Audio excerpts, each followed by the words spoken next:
Bismillah ar-Rahman ar-Rahim, alhamdulillah, wassalatu wassalamu ala rasulillah wa ala alihi wa sahbihi wa ala. Welcome to the Hadith class. Today, inshallah, we will discuss the book of Adab. And again, you notice that we're skipping over some chapters.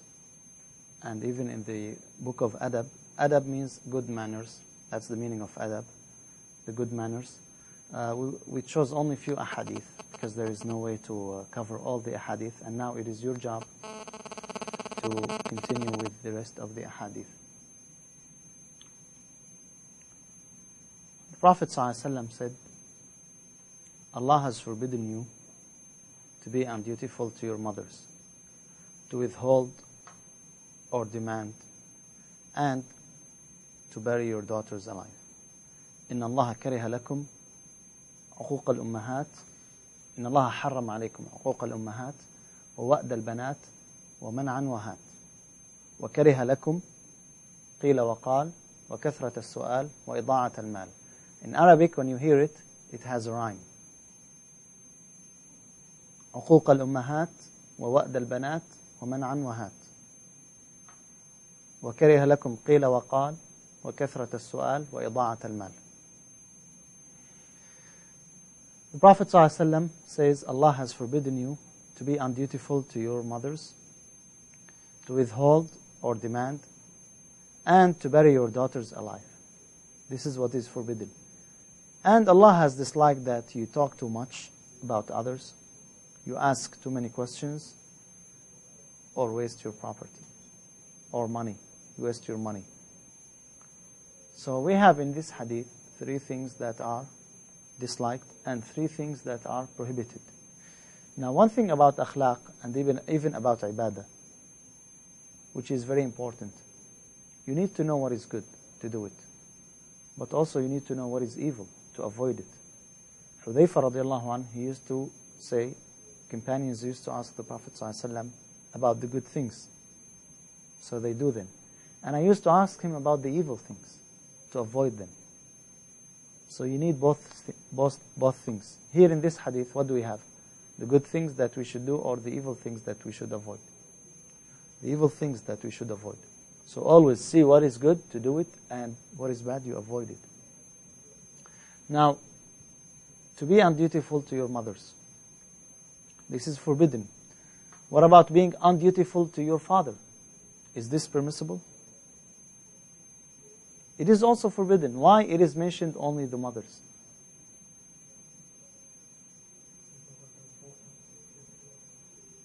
Your mother deserves more right in the companionship than your father. So it is more important. That's why it is mentioned. To withhold or demand.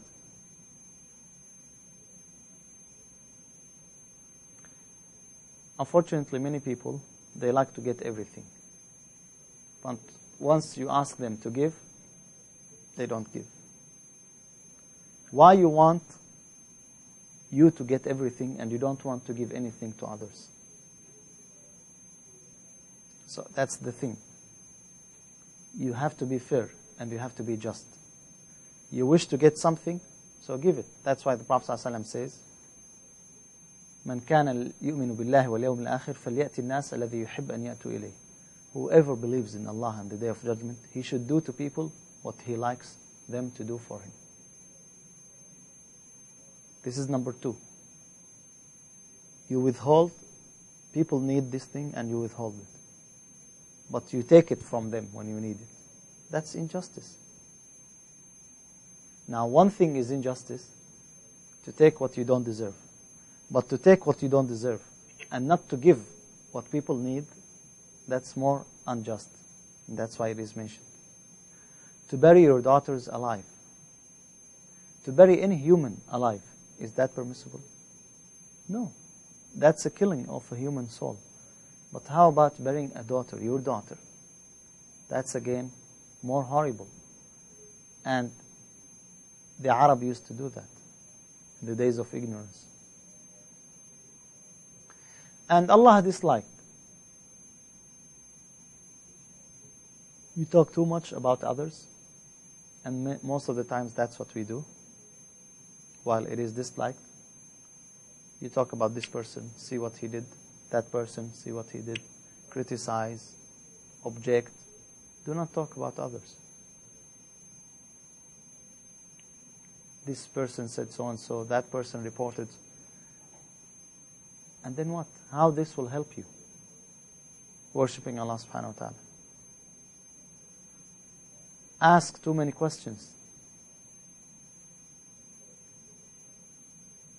وَكَثْرَةَ السُّؤَالِ. Is it good to ask? How do you know if you don't ask? And what is too much? Here is the thing. Now we're talking about this hadith. What is too much? I need to know. Yes.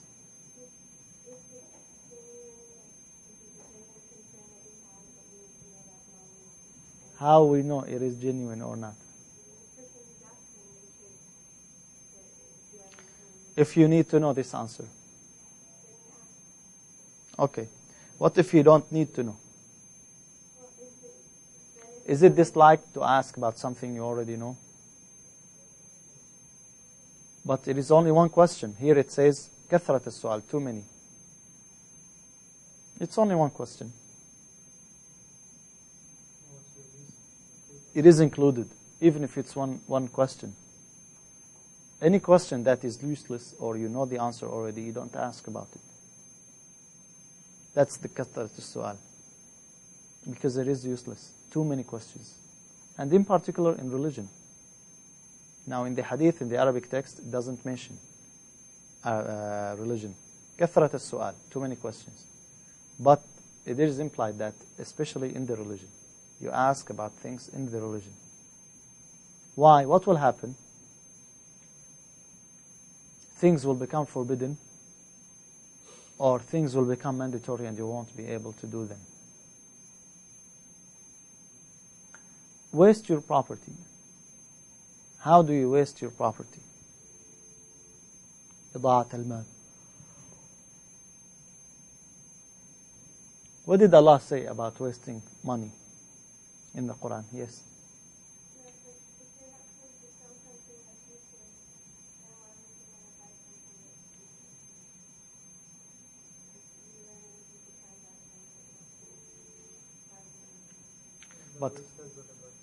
But what's considered waste?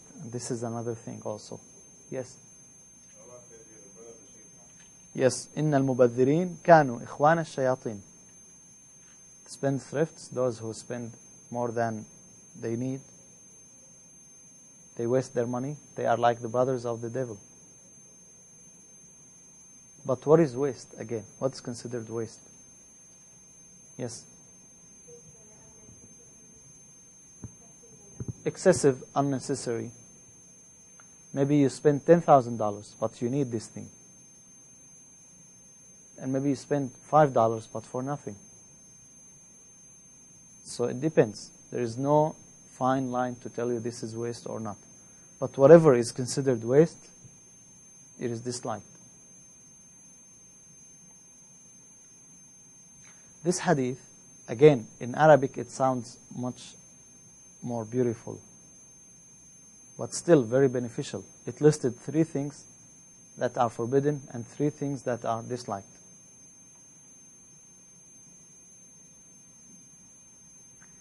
The next hadith, do you have a question about the first hadith?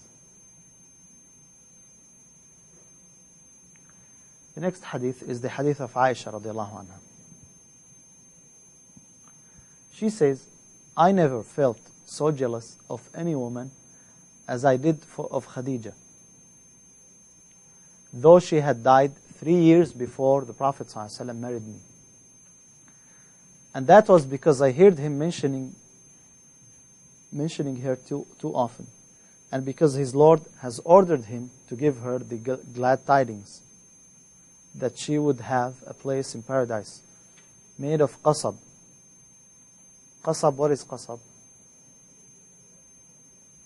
The sugar cane. And because he used to slaughter a sheep and distribute its meal among her friends.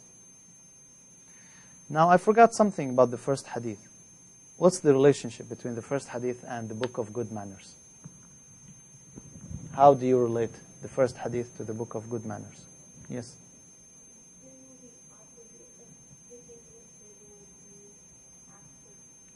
Bad manners. So avoiding them is good manners. Okay. The second hadith.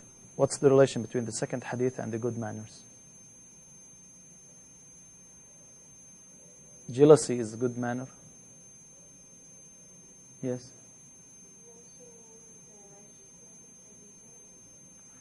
The righteousness of Khadija. That's one of the things. How we relate this hadith to the book of manners. But that's not the main reason.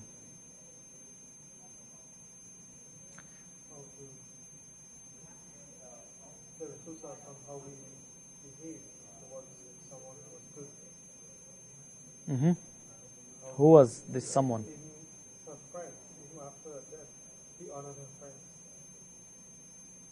Okay. So, again. Yes.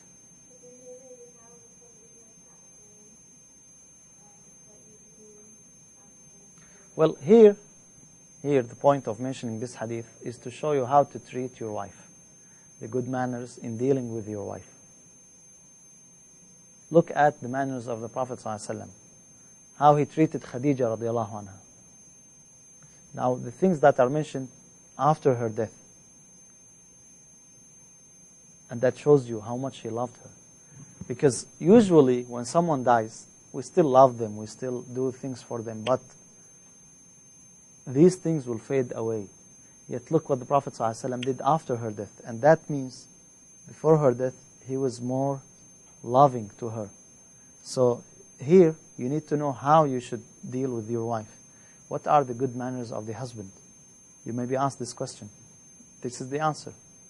Again, Aisha radhiallahu anha says, I was so jealous. Why? Because she saw the kindness of the Messenger ﷺ to Khadija radiallahu anha after even her death. After 3 years. Look what the Prophet ﷺ did. What did he do? First thing, the good husband mentions his wife. In a negative way or in a good way. Because there are husbands, oh alhamdulillah, I mention my wife always. Yeah, but you mention her in a negative way. He mentions her too often. And that's the norm of the person who loves something. You love money, you'll talk about money. You love the ibadah, you'll talk about ibadah. You love cars, you'll talk about cars. You love women, you'll talk about women. That's the case.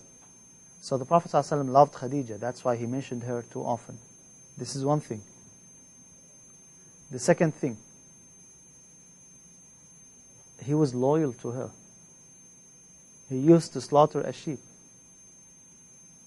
to give the sheep to her friends, to the friends of Khadija radiallahu anha. And this is very high level of love. To love the people that your lover love. Not necessarily because you love them or you respect them, but because the one who you love loves them. Khadija radiallahu anha, those are her friends. So the Prophet ﷺ used to slaughter the sheep and distribute it amongst them because they were her friends. They were the friends of the one I love. That's the good treatment of the husband. And compare this to some husbands. Look, I cannot stand your family. I could barely stand you. Or, I love you but not your family. That's not a perfect love. And this happens many times. You are different, I love you but not your family. No, the Prophet ﷺ, not even the family, but bigger circle, her friends. So that's the good manners of the husband to his wife. This hadith has many lessons. The main lesson is this. How the good husband, what are the good manners of the husband? And also it shows the reward of Khadija radiallahu anha, the righteousness, why she deserved this house in Jannah, in paradise. She did not get it for free. She did something.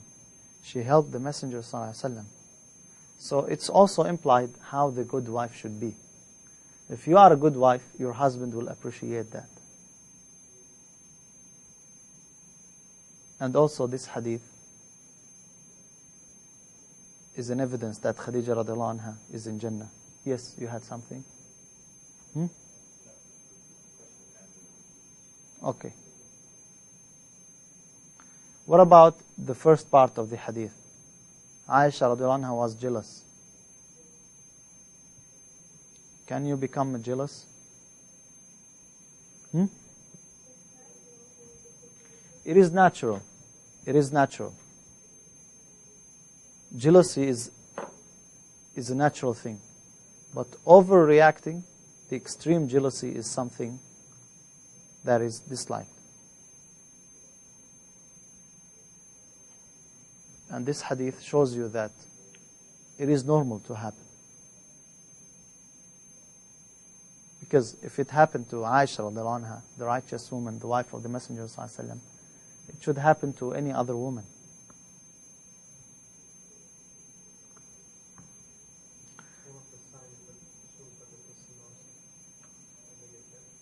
Yeah, actually, jealousy is a sign of love, because if they don't care,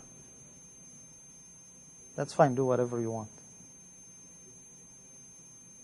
The next hadith, the Prophet ﷺ said, the one who looks after and works for a widow and for a poor person is like a warrior fighting for Allah's cause, or like a person who fasts during the day and prays all the night. الساعي على الأموات والمسكين كالمجاهد في سبيل الله أو كالصائم القائم. What's the relation between this hadith and our topic? The book of good manners. Yes?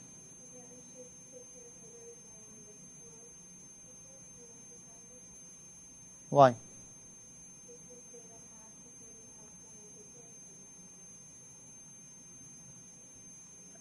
Allah will take care of them. That's not a relationship between the hadith and the topic.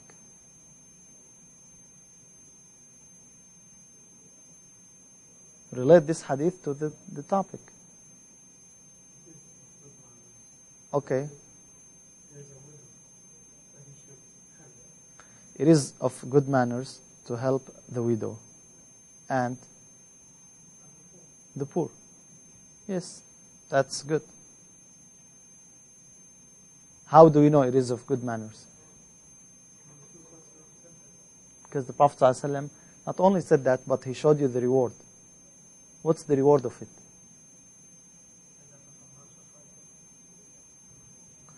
What do you think of this reward? Is it great, or it is normal, regular thing? It is great. Why it is great? Can someone, like we are fasting now, once we break our fast, we want to rest. But imagine if you are praying all the night and you are fasting all the day. Is that easy to do or difficult? It is difficult. How can you do it instead? By helping those people. Why those people are mentioned in particular?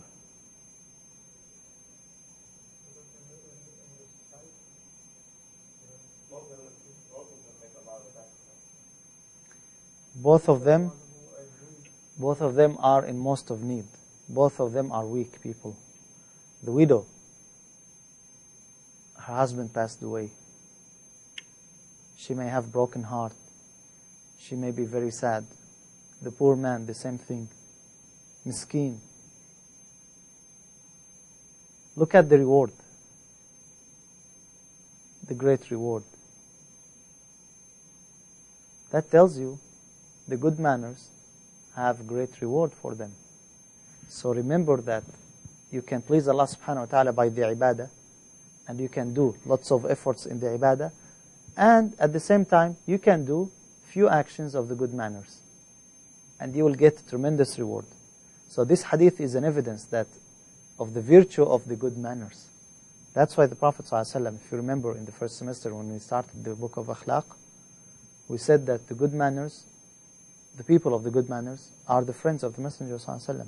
They are his companions on the Day of Judgment. The heaviest thing in the scale on the Day of Judgment is what? Fearing Allah and good manners. And that's the evidence. Look at the tremendous reward of the good manners. And look here, as-sa'i. That's the thing. The one who looks after and works for. So it's not one time. Oh yeah, I gave a donation 5 years ago. You consistently do that. You do that always. That's the condition. What's the reward? As fighting the enemies in the cause of Allah subhanahu wa ta'ala. Again here, those people, most likely you won't get anything back from them. So you are doing it for the sake of Allah subhanahu wa ta'ala. So sincerity is involved here. Unlike what people do nowadays. They bring all media, come and see what we are doing. And they do one good thing and that's it. No, you're working. And that was the norm of the companions of the Messenger ﷺ. Abu Bakr radiallahu anh, Umar spotted him one time, and Abu Bakr radiallahu anh was entering a house. That house was for an old blind lady. And she did not know who was it. She did not know who was that man. And Umar radiallahu anh, when he saw that, he said, "You've made it very difficult on the rulers after you. Who could do that? أَتْعَبْتَ الْخُلَفَاء مِنْ بَعْدِكَ." It was very difficult, because again, Abu Bakr was not waiting for people to appreciate what he's doing. He was anticipating only the reward from Allah subhanahu wa ta'ala. So there is a great reward here. Because maybe I give you a gift. Why? I know you are rich. One day you will remember that and you will give me another gift. But those people, most likely you won't get anything from them. So you are waiting for the reward from Allah subhanahu wa ta'ala. Look at the importance of helping in the society, in Islam. You won't find this in any other secular law or country. But it is in Islam. Even if you won't get money, you won't get paid for it, but you have the reward from Allah subhanahu wa ta'ala. So this is a really great hadith.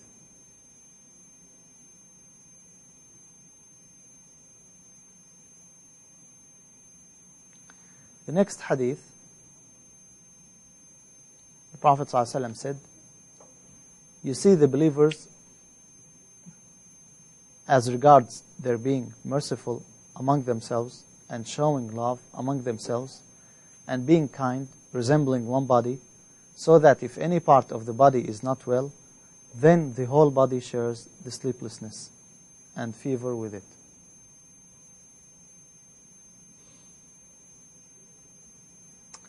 Again, what's the relationship between this hadith and our book, the book of good manners?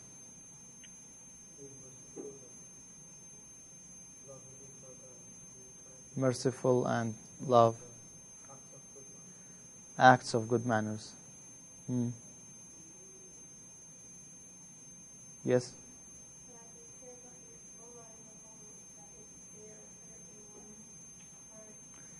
Of the good manners is to be concerned about the problems of the ummah.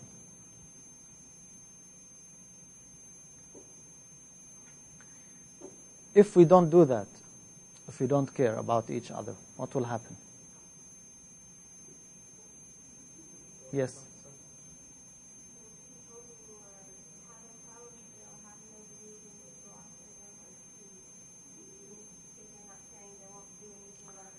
Look at the beginning of the hadith. The Prophet ﷺ said, "You see the believers."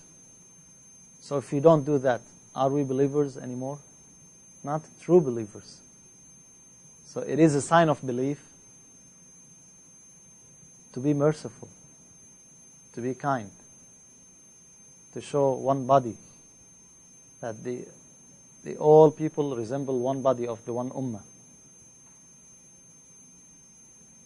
If we don't feel about other people, what they are going through, we are not true believers. And the Prophet ﷺ gave a very nice example. Look at the body. If you have a pain in your finger, if it was so severe, maybe you will feel it in your head. It is one body. My finger is hurt, but I feel the pain in my entire body. What if you did not feel the pain? You have serious sickness. Your body is seriously injured. And that's not a good symptom. That's exactly what's going on nowadays. We think it is better, alhamdulillah, this did not happen to me. That's very bad. That's very bad because the body of the ummah is not healthy. If it was healthy, then we have to feel about every single Muslim. That's what the Messenger ﷺ did. For one man only, he was killed. He sent the army, first time and the second time. Even if it's one man.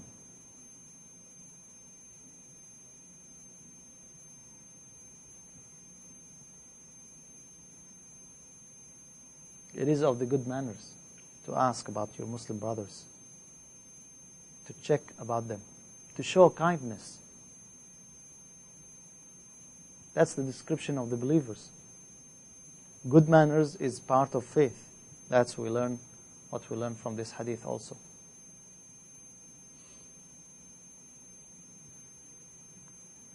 The other hadith about the neighbors.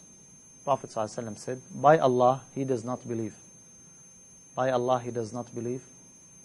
By Allah, he does not believe. Wallahi la yu'min. Wallahi la yu'min. Wallahi la yu'min. قيل من يا رسول الله قال من لا يأمن جاره بوائقه. Who is it, O Messenger of Allah? Prophet ﷺ said, the person whose neighbor does not feel safe from his evil. What does this have to do with your iman? You pray, alhamdulillah, in the masjid, and you fast, and you do all these things. Why you put your neighbor in the middle? He does not believe. If your neighbor is not safe of your evil. So again, it is of the good manners to be a good neighbor. It is of the good manners to be a good neighbor. What's the reward of being a good neighbor? It is perfecting your iman. Can someone become a perfect believer without being a good neighbor? No, he cannot. That's what the Messenger ﷺ said. Why the Prophet ﷺ says 3 times, by Allah, he does not believe. Why the Prophet ﷺ said it 3 times? To stress the importance. 1 time, wasn't it enough? That's a style, you know, when you remember. When you repeat 3 times. So people will remember it. If he said it 1 time, they will still remember. But once he said it 3 times, remember, that's the thing that the Prophet ﷺ said about it 3 times. So they won't forget it. And compare this to our situation nowadays. Do you find this in any law that they tell you have to be good to your neighbor? They don't care. As long as you don't do something or a crime. Once you do this, the law enforcement will come. If you don't do it, the same thing also if you are not caught. But here, you have to be good to your neighbor. That's of the good manners.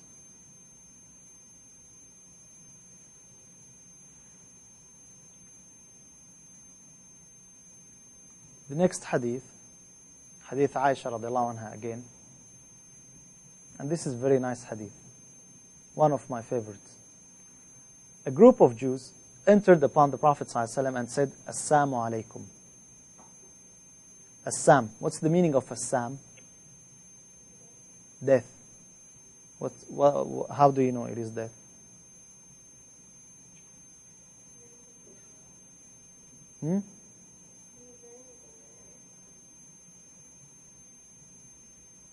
I could not hear you.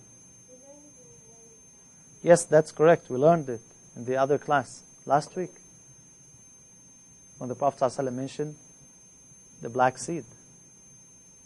He said it is a cure of every disease except Assam. Aisha radiallahu anha asked, what's Assam? And he said death. Remember, try to connect all these ahadith. Do not forget what you're taking.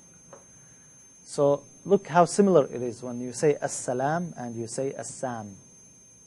Very, very similar. As-Salam, Assam. I understood it. Aisha radiallahu anha understood it. And said, وَعَلَيْكُمُ السَّامُ وَاللَّعْنَةِ. Death and the curse of Allah be upon you. Allah's Apostle said, be calm, O Aisha. Mahya Aisha. Allah loves that one should be kind and lenient in all matters. One should be kind and lenient in all matters. I said, O Allah's Apostle, haven't you heard what they said?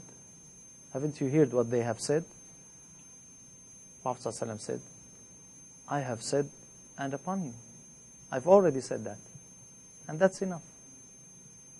That's a great hadith. First, it shows you the nature of the Jews, the deception of the Jews. How they try to deceive you. They say something, but they mean something different. And it shows you the hatred, the profound hatred of the Jews to the Muslims, to the Messenger sallallahu alaihi wasallam. And it shows you that it is permissible for the wife to defend her husband. Aisha radiallahu anha replied them. Prophet ﷺ did not tell her, who are you to answer on my behalf? But the great thing is to show you the forgiveness and tolerance, that you can forgive. That was the norm of the Messenger ﷺ. They said, Assalamu alaikum. Death be upon you. Prophet ﷺ said, and upon you. That's a wise answer, because they may say, what do you mean? We said As-Salam. If you said As-Salam, I already said, and it is upon you. If you say As-Sam, death, it should be upon you. And that's justice. What else do we learn from the hadith? Exactly, do not transgress. Allah says in the Quran, وَجَزَاءُ سَيِّئَةٍ سَيِّئَةٌ مِثْلُهَا. And the compensation of an evil is a similar evil. Though it is not evil, but because that's what they did, so it was called evil. But you do the same thing. You don't transgress. You don't go beyond the limits. But because they started, Aisha was very upset. They are saying this to the Messenger ﷺ. So she said, and the curse. But the Prophet ﷺ stopped her.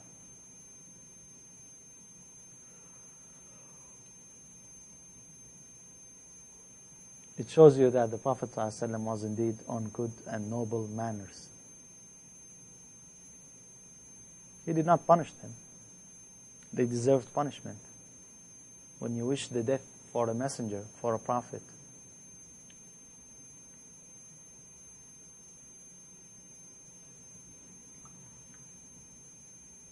two more ahadith, and we're done with this book. The Prophet ﷺ said, do not hate one another, and do not be jealous of one another, and do not desert each other. And O Allah's worshippers, be brothers. Lo, it is not permissible for any Muslim to desert his brother for more than 3 days.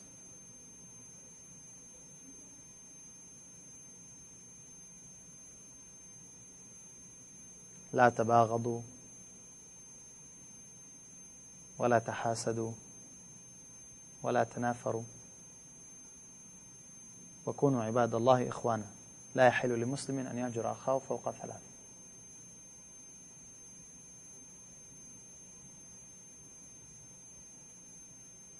Someone would say, I cannot help it. I have to be jealous. What's the meaning? We just read that Aisha radiallahu anha was jealous of Khadija. What's the meaning of this hadith then? Yes? Jealousy, it might be natural, but you don't wish for them taken away for whatever they have. Exactly. Do not react upon this thing. Envy. Do not be envious. Do not hate. What about hatred? I can't stand him. Love in the heart. I cannot control my heart. Yes? There's a difference between disliking and hating. Disliking and hating. Hating is you wish for them to have something that you don't have and give them more so. And disliking is you don't like them for that. So it's allowable. Well, the point here, help yourself trying loving them. You have to love your Muslim brother. Maybe you hate him as a person, but as a Muslim you should love him. And again, hate does not mean hate, but dislike. Dislike some action, something that is not Islamic. Yes, but not the person himself, because the Muslim is a good person. If he has few bad things, he will have good things. Do not desert each other. I don't want to talk to you. You did something wrong to me. Please do not talk to me. For 5 days, 10 days, 1 month, 1 year. Still, I cannot forgive you. Please, next year maybe. What do you think? Yes? You cannot do it for more than 3 days. What if I could not? He hurt me so much. What do you do? You still have to overrealize them a little bit. I mean, you still talk to them or whatever, but maybe you don't like to like them. The fact that Well, actually, like, whenever he saw him, he reminded him, so he told him to not come in front of him, but that didn't mean that he disliked him. well, what's the meaning of deserting?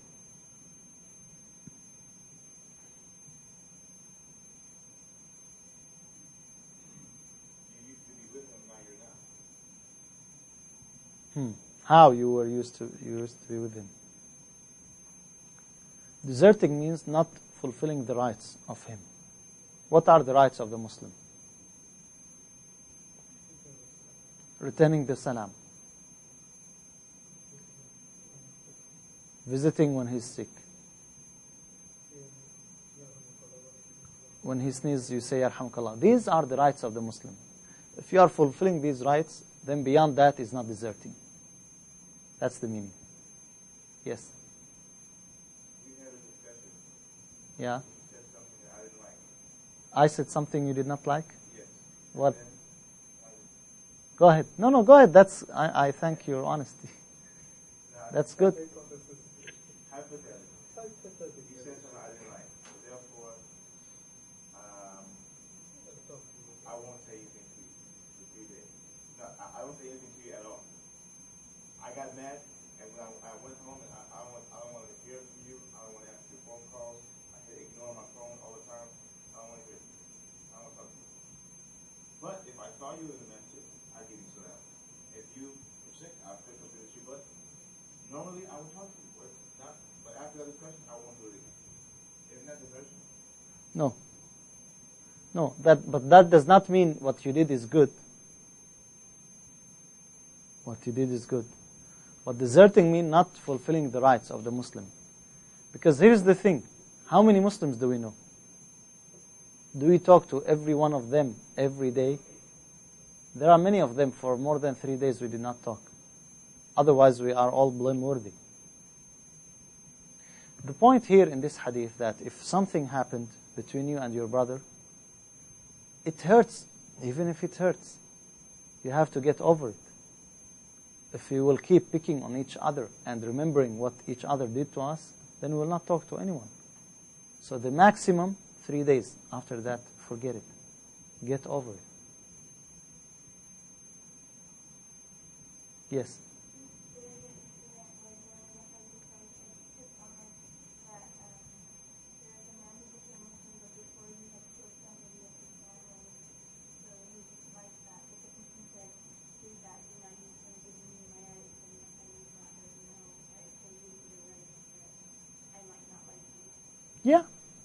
Yeah, because it happens. Maybe I cannot talk to you, or there is something, and it happens. That's fine, but you say salam to me. Or if I said salam, you answer. You don't say, and you turn your face, or you don't reply the salam. You have to. If you hear me saying, sneezing, you say, Yarhamukallah. You don't ignore that. But there is an exception. What if someone is a sinner? Wicked person. Yes, he is a Muslim, but he is innovator.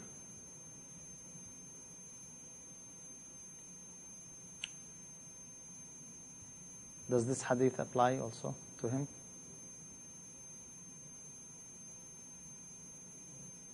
Yeah, he's a Muslim, right?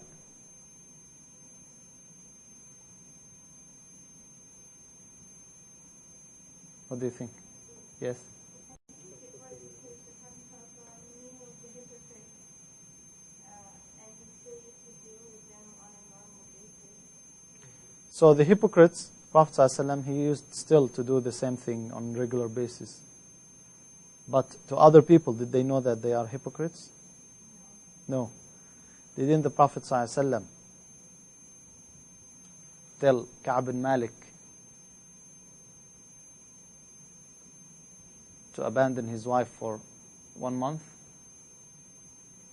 Didn't Ka'b bin Malik himself say the salam, and he did not hear the Prophet ﷺ saying the salam back?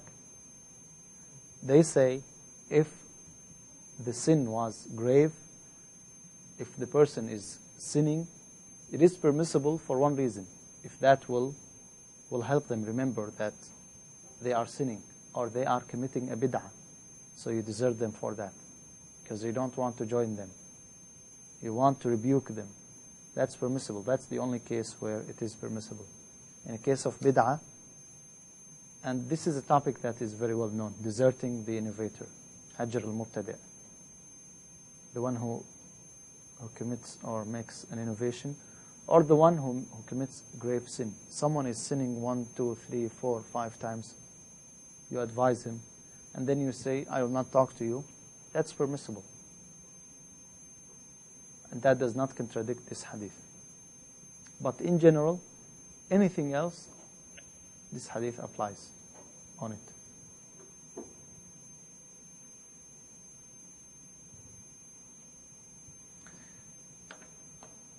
The last hadith is the hadith Sulaym radiallahu anha.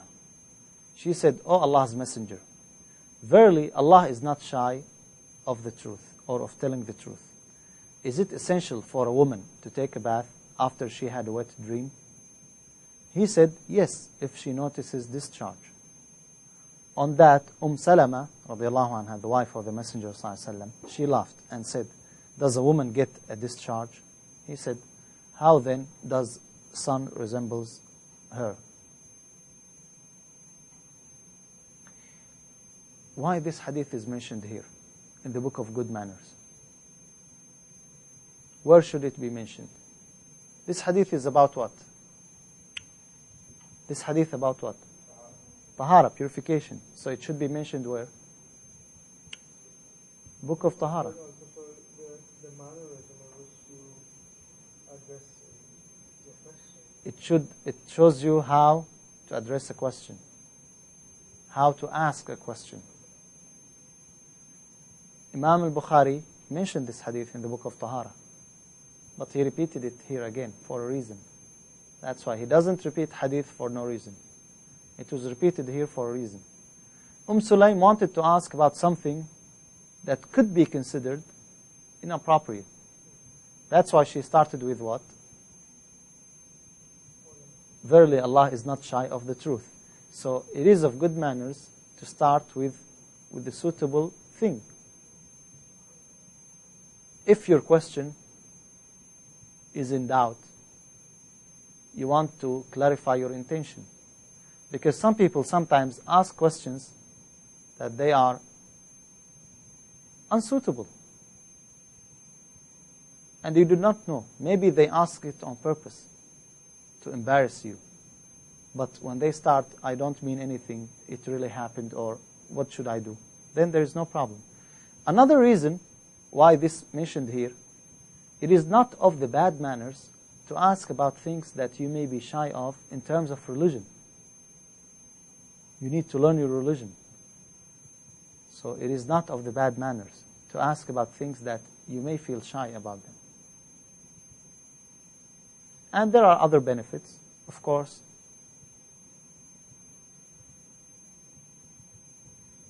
One of them is what we learned, that does a woman have to make ghusl? Yes, she has.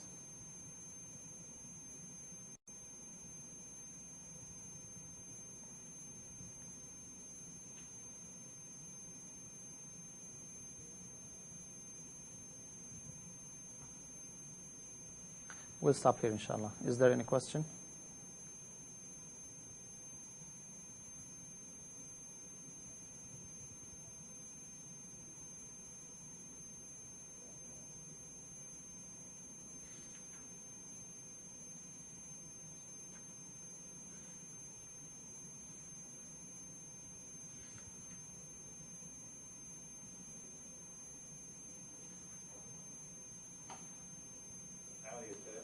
There's a person, a relative of mine. When I talk to her, I feel my iman goes down, so I try to avoid her. So is this okay? You try to avoid her, that's fine. And there is a reason why you want to avoid her. Because you feel that your iman goes low. But here's the thing. I believe that's a temporary solution. Why your iman goes down? Why don't you try to find the reason, the source, and you increase your iman then? But that does not apply again on this. It's not deserting. All of us, no exceptions, all of us, there are some people that we are uncomfortable being with. And this happens. But again, this is a reminder from the Prophet ﷺ that you don't have to love someone to show respect or to give the rights.